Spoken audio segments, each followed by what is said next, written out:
नमस्कार मंडळी, मी सुवर्णाच्या जगमध्ये आपले खूप खूप स्वागत करत आहे। आज आपण बघा एकदम लाजवाब आणि टेस्टी असा भेंडीचा ठेचा बनवणार आहोत। आणि जर तुम्ही चॅनलवर नवीन असाल तर प्लीज लाईक करा, शेअर करा, कमेंट करा, सबस्क्राईब करा माझ्या चॅनलला। तर चला रेसिपीला सुरुवात करूया। हे बघा आता भेंड्या घेतलेल्या आहेत, त्यांना मी व्यवस्थित स्वच्छ धुवून घेतलेल्या आहेत आणि अशा प्रकारे व्यवस्थित त्यांना थोडंसं कापून घेते।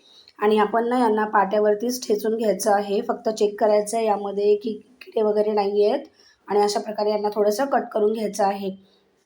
एकदम सोपी रेसिपी आहे, कुणी बनवू शकतं आणि एकदम चविष्ट मस्त लागते। नेहमीच तर आपण भेंडीची भाजी बनवतोच, पण त्यापेक्षा काहीतरी वेगळं आणि चविष्ट असं खायला भेटेल। आणि तुम्ही भाजी चपातीबरोबर खा किंवा भाकरीबरोबर खा, एकदम मस्त लागते। तर नक्कीच तुम्ही ट्राय करून बघा। हे बघा आता अशा प्रकारे मी भेंडी व्यवस्थित कापून घेतलेली आहे आणि याला व्यवस्थित असं ठेचून घ्यायचं आहे। आणि मी पाट्यावर बनवते, तर पाट्यावर जेव्हा आपण बनवतो तेव्हा तर याची चव एकदम मस्त लागते, वेगळीच लागते। तर नक्कीच तुम्ही ट्राय करून बघा। आणि जर तुमच्याकडे खलबत्ता असेल तर त्यामध्ये केली तरीही चालेल। अशा प्रकारे बघा मी थोडीशी ठेचून घेते भेंडी व्यवस्थित, जेणेकरून व्यवस्थित ठेचली जाईल। एकदम सोपी रेसिपी आहे।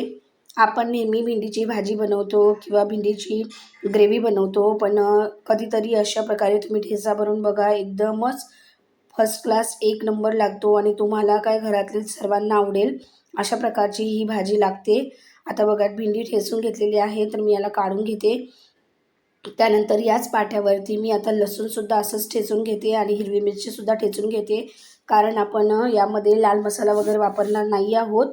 आपण फक्त लसूण आणि हिरवी मिरची यावरतीच भेंडीची भाजी बनवणार आहोत। त्यामुळे मिरच्या जेवढं तुम्ही तिखट खाता त्या अंदाजे तुम्ही मिरच्या घेऊ शकता। तर लसूण व्यवस्थित ठेचून घेतलेला आहे मी। आता मी मिरच्यासुद्धा व्यवस्थित अशा प्रकारे ठेचून घेते आहे। मिरच्या ठेचताना जरा सांभाळून ठेचायच्या आहेत। हे बघा अशा प्रकारे व्यवस्थित त्यांना ठेचून घ्यायचं आहे। मिक्सरमध्ये नाही फिरवायचं आहे, मिक्सरमध्ये जर आपण बारीक केलं तर जास्त बारीक होईल आणि त्याची चव एकदम मस्त येणार नाही। पाट्यावरतीच करा। हे बघा आता अशा प्रकारे मी मिरच्यासुद्धा व्यवस्थित ठेचून घेतलेल्या आहेत।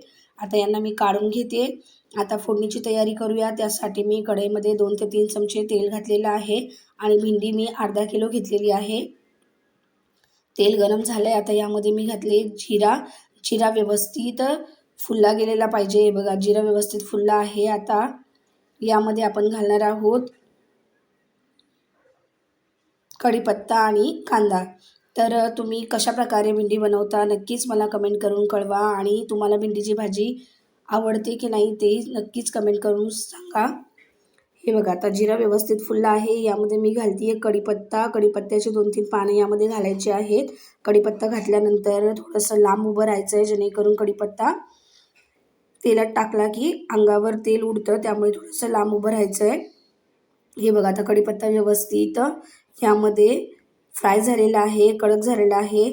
तर आता आपण यामध्ये घालणार आहोत मिरची आणि लसूणचा जे आपण ठेचा करून ठेवला होता तो यामध्ये घालून घ्यायचा आहे। आणि जेव्हा आपण मिरची आणि लसूणचा ठेचा घालतो ना, एवढा मस्त खमंग सुवास सुटतो। हे बघा आता याला मी मिक्स करून घेते व्यवस्थित। लसूण व्यवस्थित फ्राय करायचं आहे। आता यामध्ये मी घालते एक कांदा। तर कांदा मी असा बारीक बारीक कापून घेतलेला आहे।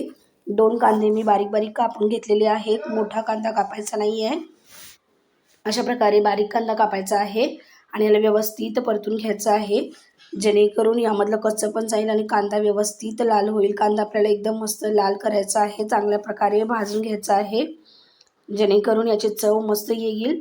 आता यामध्ये मी घालते आलं लसूणची पेस्ट। आलं लसूणची पेस्ट घालून सुद्धा याला मस्त परतून घ्यायचं आहे।